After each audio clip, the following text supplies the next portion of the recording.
ابطال كأس الخليج هيهم، ها هيهم، ها هيهم.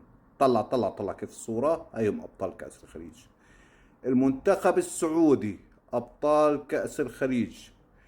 المنتخب السعودي منتخب اساطير وقدم مباراة حلوة، مباراة كبيرة. المنتخب اليمني شو اللي قدمتوه؟ شو اللي قدمتوه؟ شو اللعب هذا؟ خسرتوا 3-1.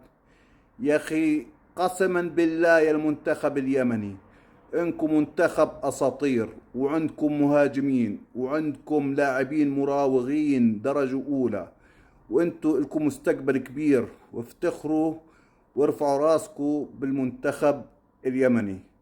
كأس الخليج لازم يكون الاثنين، لليمن والسعودية مع بعض يتوجوا. منتخب اليمني منتخب قوي، منتخب محترم. وألف مبروك للمنتخب السعودي، وألف مبروك للمنتخب اليمني الأبطال.